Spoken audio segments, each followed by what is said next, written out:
versus what's a vaporware?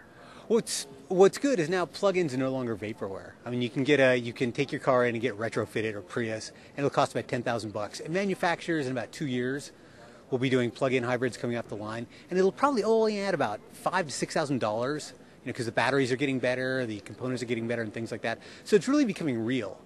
And the other thing that's interesting is plug-ins are so much more appealing. We're seeing a lot of the numbers now over plain electric cars. I mean, as we looked over here, A123 with their subsidiary HiMotion can retrofit a Prius for like $10,000, make it a plug-in. An all-electric car from AC Propulsion, the car costs $17,000 and the retrofit costs $55,000. So you're up in $70,000 for an economy car. Right. So plug-ins are definitely real. There's a lot of consumer interest, and I think it will take off. Do you foresee like companies like AC Propulsion or even A123, that $10,000 conversion job, that's just like a bridge gap? It's bridge gap. It's proof of concept. Most of the guys doing conversions have pretty long waiting lists, but where it's really going to take off is when GM, Nissan, Toyota start doing plug-ins. I mean, A123 is working with GM, and if they can get their volumes up, they'll be supplying a lot of batteries to GM for the Volt.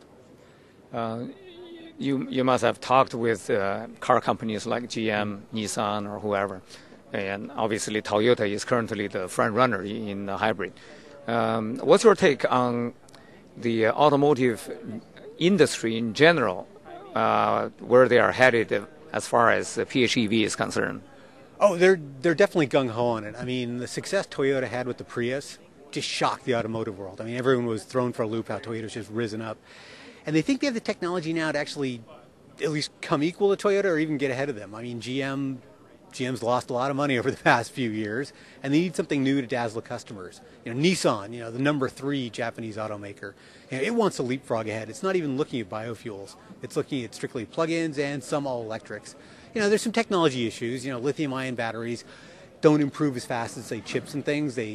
Performance improves about 6 to 10% a year, but they're getting safer, they're storing more energy, and the trend lines are there where the manufacturers are comfortable with the idea that they come out with plug-ins in a couple of years.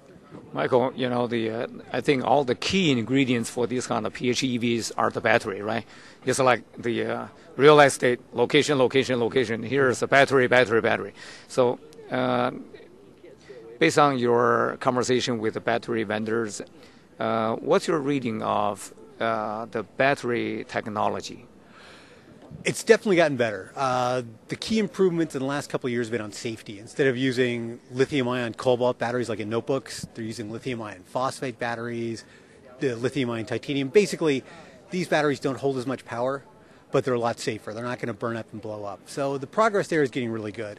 The challenge now is going to be, how do you manufacture these things in tens of thousands of units a month, and even going to hundreds of thousands? But that's a mechanical engineering problem. Once they have the basic battery design down, it's getting in the guys who know logistics to expand it. And we're seeing supplemental stuff too, like ultra capacitors, which it's a thing. It's basically it's like a vat that stores electricity. They're great for acceleration. You're seeing a few companies trying to bring those out to really give more performance to a car, better mileage.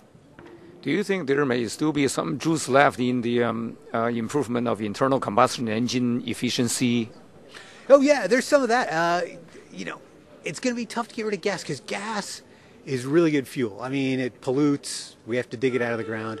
But it's good fuel. And you're seeing Honda in 2010 is going to come out with a clean diesel in the U.S. They'll get 62 miles a gallon. Now, if you think of it, that's as good as a lot of plug-in hybrids are going to get. But it runs diesel, right? And you don't have to worry about charging it and things like that. Mercedes, Volkswagen, they're big on it too. So I think clean diesel and plug-in, those are going to be the two main things going forward. Now, do you think maybe a diesel hybrid or diesel plug-in hybrid? Oh yeah, in fact, I think Mercedes actually is working on something like that. And you can put in biodiesel if you can find it. So therefore, your emissions are extremely low. We were talking with some people, they were saying that for long-distance cruising, you can't beat diesel. And it doesn't make sense for the diesel to generate electric and then convert back to mechanical energy again. What do you think about that analogy? They might have a point. Yeah, you're right. You do a lot of freeway driving, diesel might be your best bet. But what's interesting, too, is the car makers are trying to divide people by their driving profile now. You're seeing the whole concept of a city car. Americans only drive 40 miles on average a day. So they're going to start coming out with these cars saying, look, you might go to Lake Tahoe, you might go to Los Angeles once a year. Most of your driving is going to be in town, so you might as well get this car. And then for people who drive a lot, they might push the clean diesels at them. For me, as a consumer, right, especially in view of the ongoing, our economy is in the pits.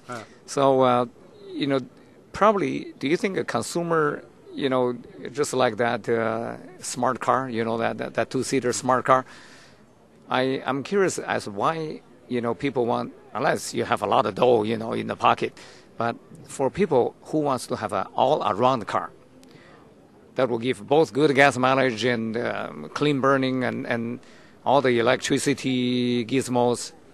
How do car manufacturers convince people just to buy a commuter car? Yeah, you're right. And it's funny, they all talk about it, and they talk about, we're going to have marketing and education programs, but they're scared. They know it's going to be a challenge because when you buy a car, you want it to do everything. I mean, the first electric cars failed because they only could go about 120 miles on a charge. And nobody wanted a car that did that. They wanted something more versatile. But it's kind of funny, the smart car, all the people I know that have bought those are like car hobbyists. Right. They got the big sports cars, they got their SUVs, but they want the two-seater car because it's fun to park and it's fun to drive. The last question I have is that, with the gas price hitting $5 a gallon, right? Yeah. And it sounds like it's a good thing for Americans to have a wake-up call. Can you comment on, even though all these PHEVs and we talk about it, what about the overall energy policy related to automotive industry? The U.S. has got to do a better job. I mean, we have some of the lowest emission standards and mileage standards in the world.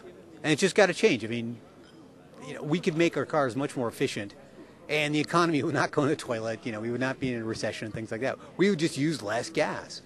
It's just a matter of getting Detroit to make better cars and also consumers to buy cars that do well, right? I mean, people flock to Toyota because they had great gas mileage, right? That's going to keep happening and happening and happening unless and until these other car companies follow suit. And it looks like they are, though. Well, let's certainly have our finger crossed for 2010. Mike, thank you very much. Thank you.